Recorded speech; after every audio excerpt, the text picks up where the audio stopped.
Based on documented historical events, Bruce Lee walked into the Warner Brothers office, with his 4-year-old son Brandon holding his hand. The executives smiled. They loved his audition. They loved his charisma. They loved everything about him. Except one thing. 10 minutes later, Bruce Lee walked out, his son asking, "Daddy, why are you crying?" And the answer would change Hollywood forever. Los Angeles, California, September 8, 1971. Bruce Lee stood in the Warner Brothers lobby. His palms were sweating. This was it. The big meeting. The one that would change everything. Kung Fu, a TV series about a Shaolin monk wandering the American West. Bruce had created the concept, pitched it himself, spent months developing the character. This wasn't just an audition. This was his creation, his vision, his story. Brandon tugged his hand. "Daddy, are we going to be on TV?" Bruce smiled, kneeling down. "Maybe, little dragon. Maybe today everything changes for us." He'd brought Brandon for a reason. Wanted the executives to see him not just as an actor, but as a father, a family man, someone relatable, American, despite his Chinese face. "Mr. Lee, they're ready for you." Bruce stood, straightened his tie. This was the moment 4 years of struggle had built toward. Since the Green Hornet ended in 1967, he'd been fighting for this, teaching martial arts to celebrities, doing stunts, choreographing fights, waiting for his shot. The conference room was huge, floor-to-ceiling windows overlooking Burbank. 6 executives sat around a long table, all white, all male, all wearing expensive suits. "Bruce, come in, come in." The head executive, Tom Kuhn, gestured warmly. "And who's this little guy?" "My son Brandon. Hope you don't mind. His school was closed today." "Not at all. Have a seat." Bruce sat. Brandon climbed into the chair next to him, legs swinging, not reaching the floor. So Tom leaned forward. "We watched your screen test. Incredible. Your movement, your intensity, your presence. It's exactly what we envisioned for Kane." Bruce felt his heart racing. This was good. This was very good. "Your martial arts knowledge is unmatched. Your philosophy about Eastern wisdom in the Western world, brilliant. The concept you brought us, pure gold. Thank you. I've been developing this character for 3 years, we know. And that dedication shows." Tom smiled. "We love everything about this project, Bruce. Everything." Bruce waited. There was a but coming. He could feel it. Tom glanced at the other executives. "We want to move forward with Kung Fu. Production starts in 3 months. We're talking 3-year contract, potential for films after, merchandising, the whole package." Bruce's hands gripped the armrests. This was it. His dream. Right there. "But," Tom's smile faded slightly, "we have concerns about the lead role." The room temperature seemed to drop 10 degrees. "Concerns?" Bruce's voice was steady, but his stomach was churning. "The American television audience. They're not ready for an Asian leading man. Not in prime time. Not in a Western. We've done market research, focus groups. The numbers are clear." Bruce felt Brandon's small hand slip into his. His son sensed something was wrong. "What are you saying?" "We want to offer you a different role. Co-star. The master who trains the main character. Significant screen time. Good money. And you'd be the martial arts coordinator for the whole series. Full creative control over the fight choreography." Silence. "Who's playing Kane?" Bruce already knew the answer. "David Carradine. He's tested very well with American audiences." David Carradine. White. No martial arts training. No Chinese heritage. No connection to the philosophy Bruce had spent his life studying. "He doesn't know Kung Fu. He'll learn. You'll teach him. Think about it, Bruce. Your choreography, your vision, reaching millions of Americans every week. You'd be shaping how an entire generation sees martial arts." Bruce looked down at Brandon. His son was watching him with those big eyes, trying to understand why Daddy looked so sad. Bruce Lee had 2 choices: accept the scraps Hollywood offered, or do something nobody expected. But first he had to explain to his 4-year-old son why America wasn't ready for them. Bruce stood. "Thank you for your time, Bruce." "White. Don't make a rash decision. Take some time to think about." "I don't need time." Bruce's voice was calm but firm. "I created this. It's my story, my philosophy, my culture. And you want to give it to someone who doesn't understand any of it. This is business, Bruce. We're talking about 20 million viewers. You can't expect I expect to be judged by my ability, not my face. Tom sighed. The world isn't there yet. Maybe in 10 years, 20 years. But right now, America won't accept a Chinese man as their hero. Then I'll change America. Bruce took Brandon's hand and walked toward the door. You're making a mistake, Tom called after him. You'll never get a better offer than this. Bruce stopped at the door, turned. Watch me. He walked out. In the elevator, Brandon looked up. Daddy, are you sad? Bruce knelt down, eye level with his son. No, little dragon. I'm angry. But angry can be good. Angry can make you strong. Why didn't they want you? How do you explain racism to a 4-year-old? How do you tell your son that the world will judge him for how he looks before they know who he is? Because they're scared. Oh, of what? Of things being different. Of change. But you know what we do when people are scared. Brandon shook his head. We show them there's nothing to be afraid of. We show them that different can be beautiful. They drove home in silence. Linda was waiting at the door. One look at Bruce's face told her everything. They said no. They said yes. To everything except me being the star. Linda's face fell. Oh, Bruce. They offered me a supporting role, coordinator position, good money, and you said. I said no. Linda closed her eyes. They had a mortgage, bills, 2 kids now, Brandon and baby Shannon. Bruce's teaching income barely covered expenses. This would have been security, stability. Are you angry with me? Bruce asked quietly. Linda opened her eyes. I'm proud of you, but I'm also terrified. What do we do now? Bruce walked to the window, looked out at their small Los Angeles home. I'm going back to Hong Kong. What? Raymond Chow offered me a film. The big boss, small budget, but I'd be the lead. The star, not the sidekick. Not the martial arts guy in the background. The hero. Hong Kong cinema is nothing compared to Hollywood. Yet. Bruce interrupted. But it will be. I'll make it something.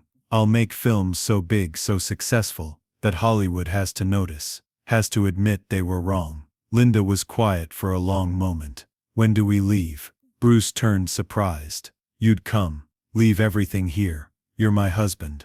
Where you go, I go. Besides, she smiled slightly, someone has to make sure you don't do anything too crazy. Bruce pulled her close. I love you. I know. Now go tell Brandon we're moving to Hong Kong. He'll need time to process this. Bruce found Brandon in his room playing with toy cars. Hey, little dragon. Oh. Can we talk? Brandon nodded, setting down a red Corvette. You know how Daddy does kung fu. Yeah. You're the best. Bruce smiled. Well, there's a place far away called Hong Kong. It's where Daddy was born. Where Grandma and Grandpa live. And there's people there who want to make movies about kung fu. Want Daddy to be the star. Like the movies we watch. Even better. But it means we have to move. Leave this house. Leave your friends. It'll be hard. Brandon thought for a moment. Then will I learn kung fu there? If you want. Will you teach me to be strong like you? Bruce felt his throat tighten. I'll teach you to be stronger. Then okay. Let's go. It was that simple for a 4-year-old. Trust. Faith. Love. If only adults could be so brave. Bruce Lee left America defeated. But what he built in Hong Kong would shock the world and force Hollywood to come begging. Hong Kong. October 1971. The Big Boss filmed in Thailand. Low budget. Brutal schedule. Bruce worked 18-hour days. Fight scenes in sweltering heat. No stunt coordinator. No safety measures. Pure determination. The film released in October. First day box office. Shattered every record in Hong Kong history. Lines around the block. People watching it 3-4 times. Bruce Lee wasn't just a star. He was a phenomenon. Raymond Chow called him the day after opening. We need another film. Immediately. I have an idea, Bruce said. But I want creative control. Full control. After these numbers, you can have whatever you want. Fist of Fury. Bruce wrote it in 3 weeks. Directed the action. Choreographed every fight. Poured all his anger, all his frustration into it. The famous scene, Bruce Lee kicking down the no dogs and Chinese allowed, Signese, wasn't just cinema. It was catharsis. It was rage. It was every rejection, every racist comment, every time Hollywood told him he wasn't good enough. Fist of Fury made even more money than the big boss. Back in America, Warner Brothers noticed. Kung Fu premiered in October 1972. Good ratings, solid success, but something was missing. The critics noticed. Carradine's martial arts feel choreographed, not lived in. Lacks authenticity. Cultural appropriation dressed up as homage. And in Hong Kong, Bruce Lee was building an empire. His third film, Way of the Dragon.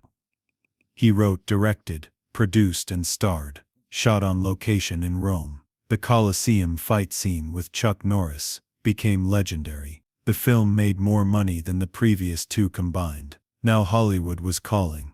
Tom Cruise himself, the executive who'd rejected Bruce 2 years earlier. Bruce, how are you? Listen, we've been following your success in Asia. Incredible what you've built. We'd love to talk about bringing you back. Leading role, big budget, everything you wanted. Bruce let him talk, didn't interrupt, just listened. We're thinking modern-day action film. Maybe a cop, maybe a secret agent. You'd have creative input on the fight scenes. Big studio backing.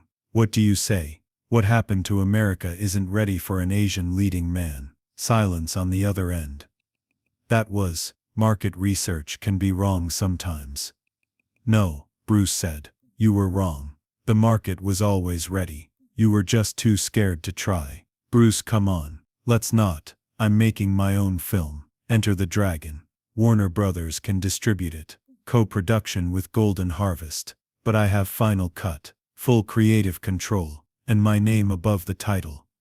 That's not how we usually. Then we don't have a deal. Another long pause. I'll talk to the board. They called back 3 days later. Agreed to everything. Enter the Dragon began production in January 1973. Hollywood budget, Hong Kong crew, Bruce's vision.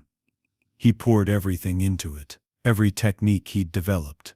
Every philosophy he'd refined. Every lesson he'd learned. Brandon visited the set one day, now 6 years old, watched his father work. Daddy, you're famous now. Bruce knelt down. You know what I learned, little dragon. They told me no, told me I wasn't good enough. But I didn't let that no become my truth. I made my own truth. What's my truth? That's for you to discover. But remember, when someone tells you no, it might just mean you're asking the wrong people. Bruce Lee proved them all wrong. But he'd never see just how wrong they were. Because tragedy was waiting just around the corner. July 20th, 1973. Bruce Lee died. Cerebral edema. He was 32 years old. Enter the Dragon. Released 1 month later. August 19th, 1973. It exploded. Opening weekend. Biggest martial arts film in American history. By year's end, $200 million worldwide. Cultural phenomenon. Bruce Lee became a legend. But he never saw it. Brandon Lee, 8 years old, watched his father's funeral on television. Thousands of mourners. The entire city of Hong Kong shut down. People weeping in the streets. Mommy, why are so many people sad? Linda held him close. Because your father was special. He showed the world something they'd never seen before. Will they remember him? Forever, baby. Forever. Warner Brothers held a private screening of Enter the Dragon. For the executives, Tom Cruise sat in the dark theater, watching Bruce Lee dominate the screen. Charisma, power, grace. Everything he'd seen in that audition 2 years earlier. After the credits rolled, someone said, "We could have had this. This could have been ours." Tom said nothing. What was there to say? They'd been given gold and handed it to someone else because they were too afraid to let it shine. Kung Fu ran for 3 seasons. Decent success. Forgettable. Bruce Lee became immortal. In 1990, Brandon Lee was 25. Following his father's path. Action films. Martial arts. Fighting for the same recognition. He got the lead in The Crow. Gothic action film. Dark. Artistic. His breakout role. During filming, March 31st, 1993, a prop gun misfired. Brandon Lee died. He was 28 years old. Father and son, both taken too soon. both never seeing their greatest work completed. The Crow, released in 1994, dedicated to Brandon. Critics called it brilliant. Box office success. Brandon's performance was magnetic, but he never saw it. Linda Lee had now lost her husband and her son, both to their art, both before their time. At Brandon's funeral, someone asked her, "Do you regret it? Bruce choosing to fight Hollywood instead of taking what they offered?" Linda looked at them with dry eyes, no tears left to cry. If Bruce had taken that supporting role, he would have been comfortable, safe, forgettable. Instead, he changed the world. He showed Asian actors they didn't have to accept scraps. He proved audiences were ready for heroes who looked different. He died young. Yes, but he lived forever. Bruce Lee's rejection by Hollywood seemed like the end. But what happened next proved that sometimes losing everything is the beginning of winning forever. 2000. Jackie Chan accepted his honorary Oscar. In his speech, Bruce Lee opened the door. Without him, no Jackie Chan, no Jet Li, no Asian actors in Hollywood. He fought so we could walk through. 2018. Crazy Rich Asians, first major Hollywood film, with all Asian cast in 25 years. Box office smash. Cultural moment. Director John Michu. We owe this to Bruce Lee. He proved audiences don't care about race. They care about authenticity, power, truth. 2019. Quentin Tarantino's Once Upon a Time in Hollywood featured Bruce Lee. Controversy erupted. Depiction seen as disrespectful. Shannon Lee, Bruce's daughter, now 50. "My father didn't break barriers to be a punchline. He sacrificed everything to be taken seriously." The scene was changed. Not much, but acknowledgement mattered. 2023. Ke Huy Quan won Best Supporting Actor Oscar for Everything Everywhere, All at Once. Asian actor. Action comedy. Oscar Gold. His speech, to all the Asian actors, "This is not just for me. This is for all of us. Bruce Lee taught us we belong here. We deserve this." Standing ovation. Every Asian actor in Hollywood traces their path back to one moment. Bruce Lee walking out of that Warner Brothers office, sun in hand, refusing to accept less than he deserved. Present day.